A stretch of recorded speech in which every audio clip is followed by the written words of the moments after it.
నమస్తే, welcome to పోరాటగలం TV. నేటి వార్తా విశేషాలు.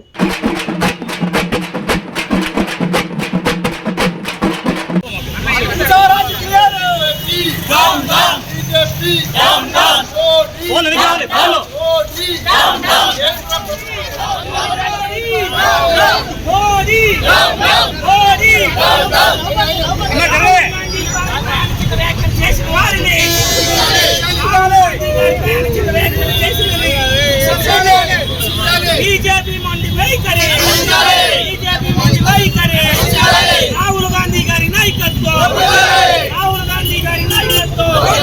कांग्रेस पार्टी जिंदाबाद, कांग्रेस पार्टी जिंदाबाद। मोदी मोदी मोदी जय कांग्रेस, जय कांग्रेस, जय कांग्रेस, जय कांग्रेस, जय कांग्रेस, जय कांग्रेस। राहुल गांधी गारी राहुल गांधी गारी नायकत्व, राहुल गांधी गारी नायकत्व। कांग्रेस पार्टी जिंदाबाद, कांग्रेस पार्टी जिंदाबाद। राहुल गांधी बीजेपी मोदी वाइट करी, बीजेपी मोदी वाइट करी। जय कांग्रेस। ఈ రోజు అఖిల భారత కాంగ్రెస్ కమిటీ పిలుపు మేరకు దేశవ్యాప్తంగా ఒక నిరసన కార్యక్రమానికి పిలుపు ఇవ్వడం జరిగింది. గత కొద్ది రోజులుగా ప్రతిపక్ష నాయకుడైనటువంటి రాహుల్ గాంధీ గారి మీద బీజేపీకి సంబంధించినటువంటి కొద్దిమంది నాయకులు అసత్య ప్రచారాలు చేస్తూ, అలాగే అప్రజాస్వామిక విధానాలుగా చేసుకుంటూ వారు అనేక రకాలుగా మాట్లాడుతూ హింసని ప్రేరేపించే విధంగా వారి విధానాలు ఉన్నాయి. ఇది చాలా దుర్మార్గమైనటువంటి ఆలోచన. శివసేన ఎంపీ ఒక ఆయన, అట్లాగే కేంద్ర మంత్రి బిట్టు అని ఒక ఆయన, అలాగే ఇంకొక మాజీ ఎమ్మెల్యే ఢిల్లీ నుంచి రకరకాలుగా ఉన్నటువంటి నాయకులు రాహుల్ గాంధీ గారి గురించి అనేక రకాలుగా మాట్లాడుతూ ఉన్నారు. మీ నాయనమ్మకి పట్టిన గతే నీకు పడుతుందని చెప్పేసి మాట్లాడటం అంటే రాహుల్ గాంధీని ఎక్కడో ఒక చోట దొరికితే హత్య చేయాలనేటటువంటి ఆలోచనతో ఉన్నట్టు ముందుగానే వాళ్ళు ఒక హింట్ ఇవ్వటం జరుగుతుందనేటటువంటిది మనకు ఆలోచన కలిగిస్తూ ఉంది.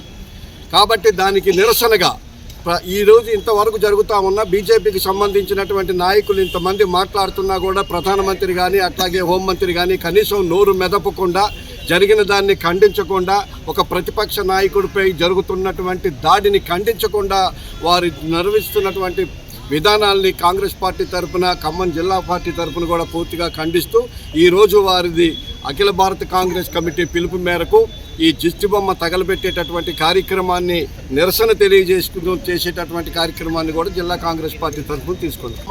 చాలా దుర్మార్గమైనటువంటి ఆలోచన. ఈ ఆలోచన కలగటమే ఈ దేశంలో హింస రెచ్చగొట్టేటటువంటి ఆలోచనలు కలిగేటటువంటి వ్యక్తులంతా ఒక దారిలో నడుస్తున్నారనేటటువంటి దానికి సంకేతం.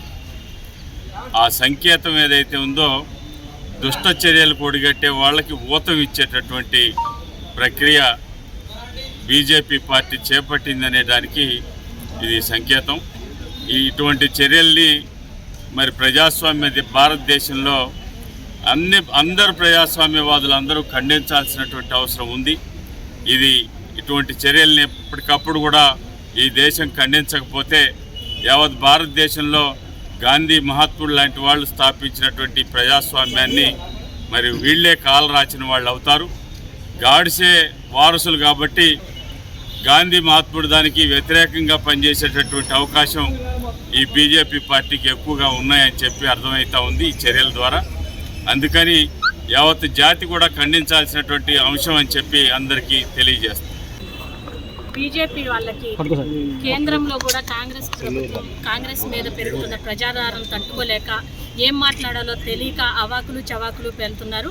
ఆ రోజు రాహుల్ గాంధీ గారి గురించి అంతకుముందు మాట్లాడిన మాటలన్నీ కూడా అదన్నీ వేస్ట్ అని చెప్పేసి రాహుల్ గాంధీ గారు పాదయాత్రతో నిరూపిస్తే ఏం చేయాలో తెలియక ఈరోజు హత్యా రాజకీయానికి కూడా పూనుకునే పరిస్థితి ఈరోజు కేంద్ర రాజకీయాలు చేస్తున్నాయి. ఎందుకంటే రాహుల్ గాంధీ మీ నానమ్మ గారికి పట్టిన గతే పడుతుంది అంటే వాళ్ళందరూ కూడా ఆ రోజు స్వతంత్రోద్యమంలో అయితే ఏంటి, కాంగ్రెస్ పార్టీ కోసం అయితే ఏంటి ప్రాణాలు అర్పించారు. దాన్ని నిజంగా గర్వంగా తీసుకుంటాను తప్పించి వేరే విధంగా తీసుకోము. కానీ రాహుల్ గాంధీ గారిని ఆ విధంగా హెచ్చరించి దానికి కనీసము PM కానీ హోంమంత్రి కానీ కనీసం స్పందన లేదు, వాళ్ళు కనీసం మాట్లాడలేదు. దీన్ని తీవ్రంగా మహిళా కాంగ్రెస్ తరఫున అలాగే జిల్లా కాంగ్రెస్ పార్టీ తరఫున కూడా తీవ్రంగా ఖండిస్తున్నాము. ఇది ఇలానే కొనసాగితే మాత్రం మేము మా ఆందోళన కూడా విస్తృతం చేస్తామని చెప్పేసి తెలియజేసుకుంటాం.